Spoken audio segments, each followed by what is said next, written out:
Ladies and gentlemen, it's a great honor to be here with you today. I'd like to talk today about Ukraine's just war of self-defense and the road ahead. I'd like to start by echoing the words of President Kennedy in his historic 1963 speech in Berlin. There are some who say that they don't understand, or say that they don't understand, what is at stake between the free world and an aggressive tyrant like Putin. And I say to them, let them come to Kyiv. There are some who say that both sides are to blame for Putin's war of aggression. Let them come to Kyiv. There are some who blur the lines between aggressor and victim. Let them come to Kyiv. And there are some who deny that the Kremlin targets Ukrainian civilians. Let them come to Kyiv. There are some who say that Ukraine isn't a real nation. Let them come to Kyiv. And finally, there are some who claim that Ukraine lacks the courage to prevail. Let them come to Kyiv. Ladies and gentlemen, let us never forget how this war began. For years, Putin had harassed and assaulted the independent nation-state of Ukraine. And on February 24th, 2022, Putin crossed the line into an all-out invasion. And the Kremlin started the largest war in Europe since World War II. Now, Putin's war of choice poses fundamental questions to every government and every person who seeks a decent and secure world. And so I ask today, do rules matter? Do rights matter? Does sovereignty matter? I believe that they do. President Biden believes that they do. And every free citizen of Ukraine believes that they do. When the largest military in Europe becomes a force of aggression, the whole continent feels the shock. When a permanent member of the UN Security Council tries to deny self-rule to more than 40 million people, the whole world feels the blow. And when a dictator puts his imperial fantasies ahead of the rights of a free people, the whole international system feels the outrage. And so that's why nations of goodwill from every corner of the planet have seen and have risen to Ukraine's defenses. And that's why the United States and our allies and partners have proudly become the arsenal of Ukrainian democracy. America's values call us to stand by a peaceful democracy fighting for its life. And America's security demands that we stand up to Putin's aggression. America's security demands that we stand up to Putin's aggression. Ukraine matters to U.S. security for four blunt reasons. Putin's war threatens European security. Putin's war challenges our NATO allies. Putin's war attacks our shared values.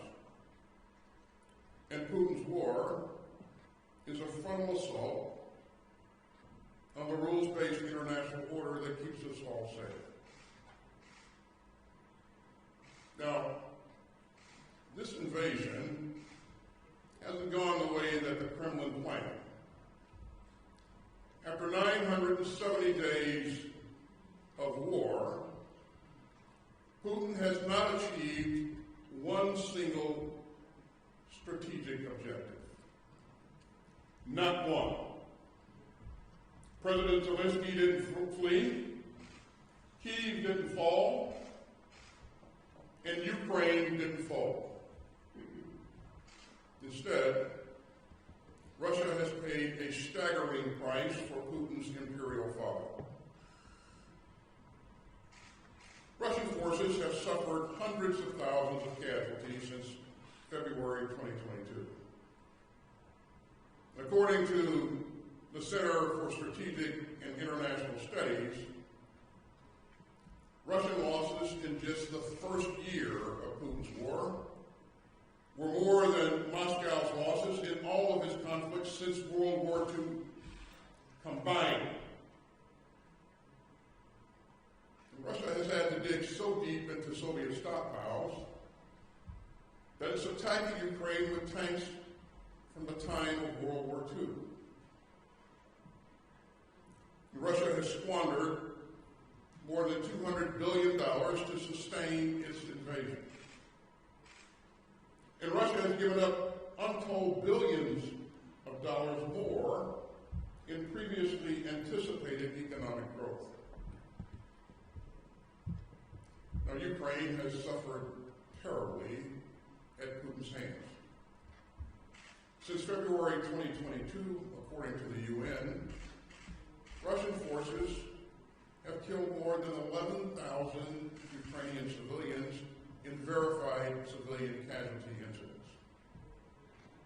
And that includes more than 600 children. The UN says that Putin's forces have bombed more than 250 Ukrainian schools and hospitals. And they've wrecked treasured sites of Ukrainian history, culture, and memory. But the Kremlin's malice has not broken Ukraine's spirit. Ukraine stands unbowed and strengthened. You know, your fight began with soldiers setting tank ambushes on the streets of Kyiv, and with ordinary citizens making Molotov cocktails to defend their homes. And it continues today with the battle-tested Ukrainian military and security forces, and a roaring Ukrainian defense industrial base. Ukrainian factories are now pumping out some of the best UAVs in the world. And experienced Ukrainian air defenders are protecting their forces and their families. And your soldiers have shown incredible skill. Your frontline defenders have shown heroic resolve. And your citizens have shown stunning courage. Ukraine's resistance is powered by the emergency workers who rushed to the scene, and by the energy workers who raced to fix the damage of the Kremlin's attacks, and by the doctors who risked their own lives to save the wounded, and by the nurses who provide comfort in hours of anguish, and by the clergy who tend to suffering souls,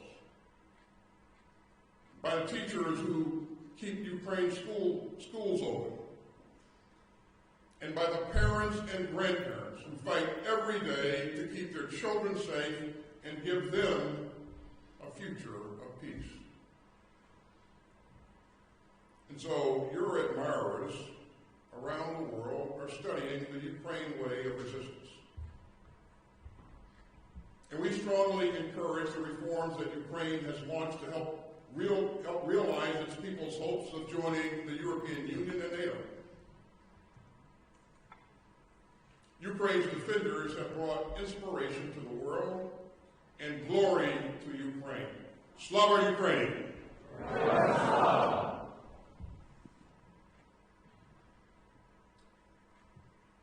Yet this struggle imposes obligations on us all.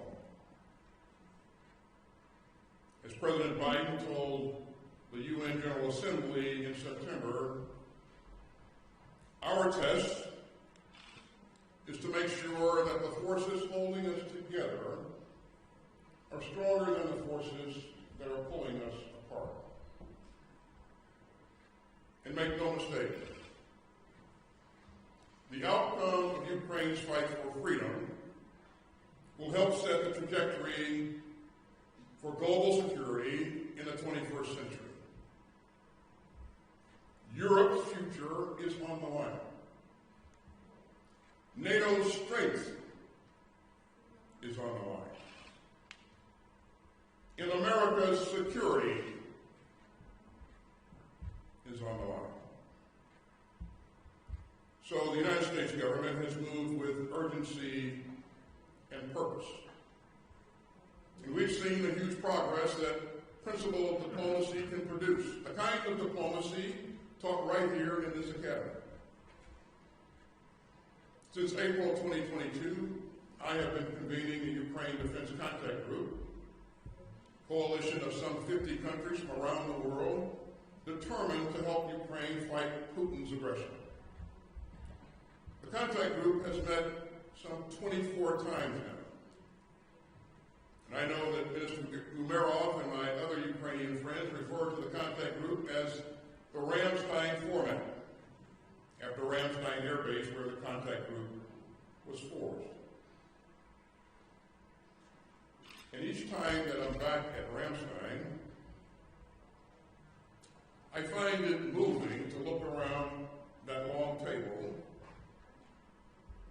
and to see in human form the global indignation over Putin's crimes. And to see the determined defense leaders from around the world, from Argentina to Australia, and from Tunisia to Turkey. And it has worked. America's allies and partners are sharing the burden of our shared security. And that's the power of Ramstein. You know, as a percentage of GDP, a dozen U.S. allies and partners now provide more security assistance to Ukraine than the United States does. And members of the contact group have provided more than $1 billion in direct security assistance to Ukraine. And I'm proud to remind you that the United States is doing our part as well. My country has committed more than $58 billion in security assistance for Ukraine since February 2022. We've delivered 2 Patriot batteries and dozens of other air defense systems. We've provided 24 HIMARS rocket systems and thousands of armored vehicles and drones and millions of rounds of artillery and other critical munitions. Now that is a very real financial commitment. But for anyone who thinks that American leadership is expensive, well, consider the price of American retreat. In the face of aggression, the price of principle is always dwarfed by the cost of capitulation. Our allies and partners know that. And I've been proud to watch the pro-Ukrainian coalition dig deep. So just consider Germany, host to Ramstein Air Base. Germany alone has provided or committed to military assistance for Ukraine valued at close to $31 billion.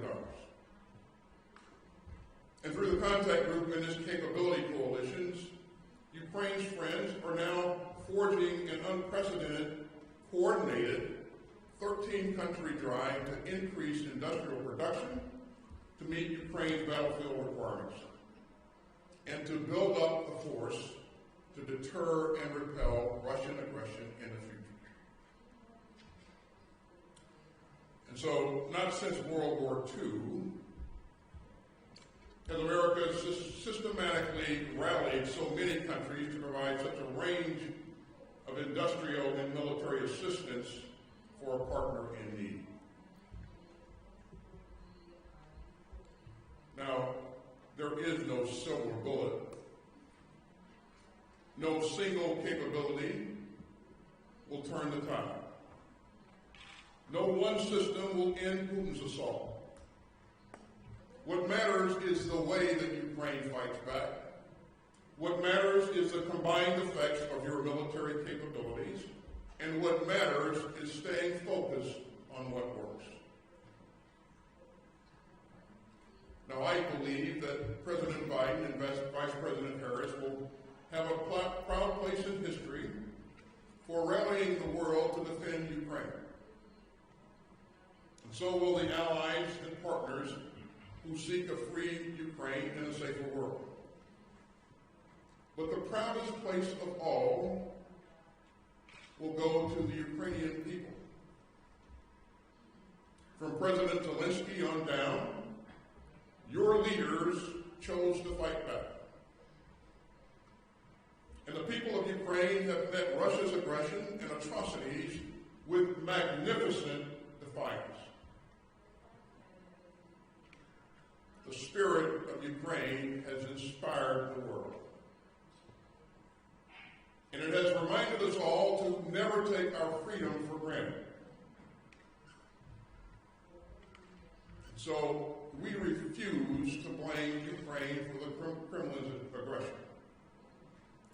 We refuse to offer excuses for Putin's atrocities. And we refuse to pretend that appeasement will stop an invasion. We fully understand the moral chasm between aggressor and defender. We will not be gulled by the frauds and the falsehoods of the Kremlin's apologists.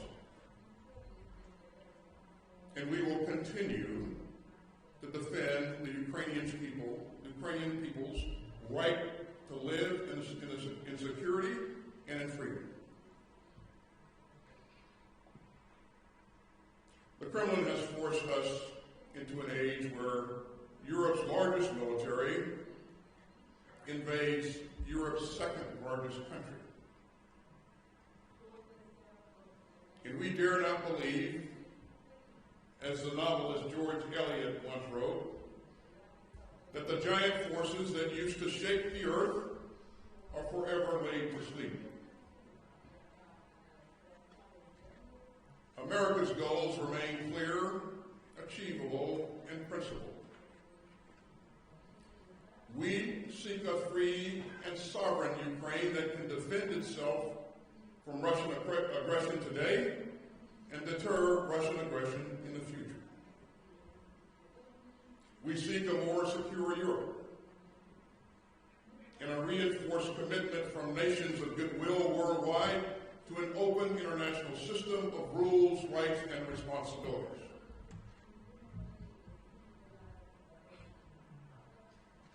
I know that the Kremlin's war is a nightmare from which the Ukrainian people are trying to awake. But we should all understand that Putin's assault is a warning. It is a sneak preview of a world built by tyrants and thugs. A chaotic, violent world carved into spheres of influence. A world where bullies trample their smaller neighbors. And a world where aggressors force free people to live in fear. So we face a hinge in history. We can continue to insist that cross-border invasion is the cardinal sin of world politics. And we can continue to stand firm against Putin's aggression. Or we can let Putin have his way. And we can condemn our children and grandchildren to live in a far bloodier and more dangerous world. So we must continue to squarely face, the specter of an aggressive Russia, backed by other autocrats from North Korea and Iran. if Ukraine falls under Putin's boot, all of Europe will fall under Putin's shadow. Putin is not just hammering at the norms of the international system built at such a terrible cost by the Allies after World War II. He is shoving us all toward a world where might makes right, and where empire trumps sovereignty. And he is determined to show that his brand of autocracy can outlast the world's democracies. You see, Putin does not just think that his will is stronger. He thinks that his system is better. But he could not be more wrong. You know, few forces are more powerful than a democracy fighting for its freedom. As I have said, peace is not self-executing. Order does not preserve itself. And the principles of freedom and sovereignty and human rights do not uphold themselves.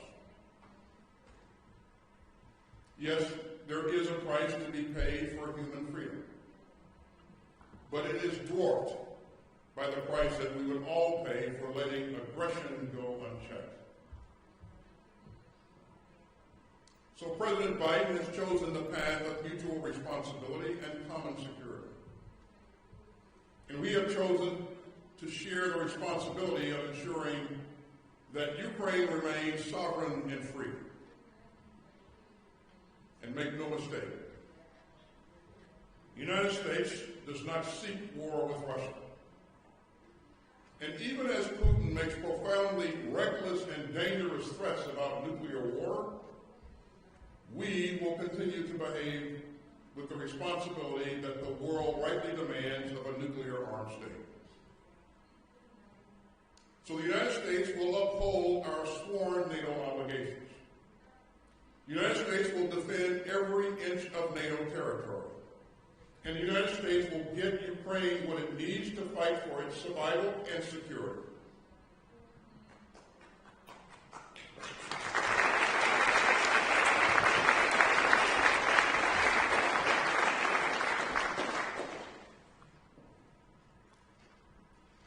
Ladies and gentlemen, let's be clear. Ukraine does not belong to Putin. Ukraine belongs to the Ukrainian people. And Moscow will never prevail in Ukraine. You know, Putin thought that Ukraine would surrender. He was wrong. Putin thought that our democracies would cave. He was wrong. And Putin thought that the free world would cower. He was wrong. And Putin thinks that he will win. He is wrong.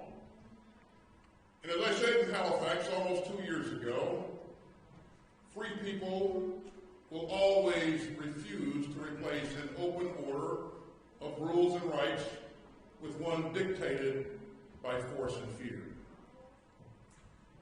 Now, Ukraine faces complex challenges in the days to come.